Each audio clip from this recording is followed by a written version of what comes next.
अस्सलाम वालेकुम स्टूडेंट। आज का हमारा टॉपिक है नेस्टेड सिलेक्शन स्ट्रक्चर। जैसा कि आप सबको पता है कि नेस्टेड का मतलब होता है कि एक ही चीज़ के अंदर दूसरी चीज़ आ जाती है। Nested selection structure is a way. Nested selection structure एक ऐसा तरीका है जिसके ज़रिए हम क्या कर सकते हैं, मल्टीपल इफ़ एल स्टेटमेंट का यूज़ कर सकते हैं उसके अंदर each other to make decisions based on multiple conditions. बहुत सारी कंडीशंस का इस्तेमाल कर सकते हैं, ठीक है, जितनी हमारी मर्ज़ी हो, ठीक है, और उनको प्रिंट करवा सकते हैं। एक एग्जांपल आपको मैं यहाँ पे बता रहा हूँ, जैसे कि एग्जांपल है राइट अ प्रोग्राम। एक प्रोग्राम हमने लेना है जिसके अंदर हम ये डिस्प्ले करवाएंगे कि कौन सी बड़ी वैल्यू जो है वो 3 नंबर में से है। हमें 3 नंबर दिए जाएंगे, उसमें से जो बड़ी वैल्यू होगी उसको रिप्रेजेंट करवाया जाएगा। सबसे पहले स्टूडेंट हमारे पास यहाँ पर आती है हेडर फाइल। जैसा कि मैंने आपको पहले भी बताया हुआ, इंक्लूड से पहले नंबर साइन का एक साइन आता है। इंक्लूड के बाद हमारे पास आएगा ओपन टैक्स। ओपन टैक्स के अंदर हम यूज़ करेंगे S T D stand for standard, और आई ओ रिप्रेजेंट करता है इनपुट और आउटपुट फंक्शंस को, जो हम इनपुट डिवाइसेस आउटपुट डिवाइसेस का इस्तेमाल करके यूज़ करते हैं। उसके बाद हमारे पास आता है डॉट। डॉट एक्सटेंशन को रिप्रेजेंट करता है, और एच जो है वो हेडर फाइल्स को रिप्रेजेंट करता है। तो इंक्लूड एसटीडीओ एक हेडर फाइल है जो हमारे पास इस्तेमाल होती है बेटा इनपुट आउटपुट फंक्शंस को डिस्क्राइब करने के लिए। नेक्स्ट हमारे पास वर्डमेन फंक्शन है। नेक्स्ट हमारा प्रोग्राम स्टार्ट हो गया। अब सबसे पहले तो हम इसमें वो वैल्यूज़ लेंगे जो इंटीजर्स हैं, क्योंकि यहाँ पर कहीं भी फ्लॉट का जिक्र नहीं है। हमारे पास 3 तरह की डाटा टाइप होती हैं स्टूडेंट्स। नंबर 1 पे आती है हमारे पास इंटीजर डाटा टाइप, जो इंटीजर्स वैल्यू को रिप्रेजेंट करवाती है, इंट। और हमारे पास आती है फ्लॉट, जो पॉइंट वाली वैल्यूज़ को रिप्रेजेंट करती है। और 4 आती है जो करेक्टर्स को रिप्रेजेंट करती है, अल्फ़ाबेट्स को रिप्रेजेंट करती है। तो हमने यहाँ पे स्टूडेंट ली है इंट।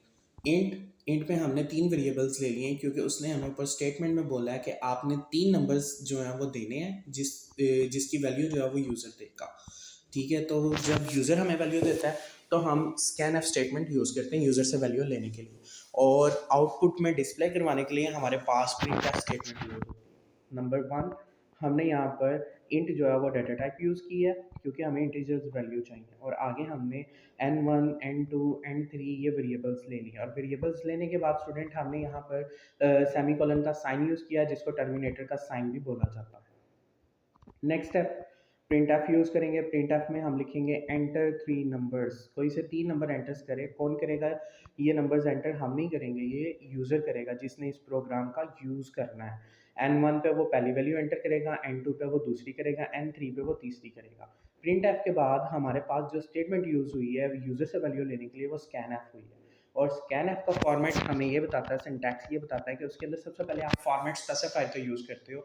जैसे कि आप लोगों को पता है बेटा, आपने पहले याद किया होगा, फॉर्मेट स्पेसिफायर जो हमारे पास इंट के लिए इस्तेमाल होता है वो परसेंटेज डी होता है, फ्लॉट के लिए परसेंटेज एफ होता है, और करेक्टर के लिए यानी 4 के लिए वो परसेंटेज सी होता है। तो हमने यहाँ पर इंट डाटा टाइप यूज़ की है, तो हम उसके मुताबिक परसेंटेज डी जो है वो फॉर्मेट स्पेसिफायर यूज़ करेंगे। जैसे हमने फर्स्ट इन्वर्टेड कॉमास यूज़ किए, उसके बाद हमने फॉर्मेट स्पेसिफायर यूज़ किए 3, और फिर इन्वर्टेड कॉमास को क्लोज कर दिया। उसके बाद हमने एक कॉमा लगाया, उसके बाद हम उस वेरिएबल का नाम लिखेंगे जो हमने ऊपर डिक्लेयर किया। तो आपको नज़र आ रहा है कि ऊपर हमने जो वेरिएबल डिक्लेयर किया वो n1 n2 n3 किया, उसी को यहाँ पर यूज़ करेंगे, और साथ एंड का साइन यूज़ करेंगे, क्योंकि ये स्कैन एफ का सिंटैक्स है कि आपने एंड का साइन साथ यूज़ करें।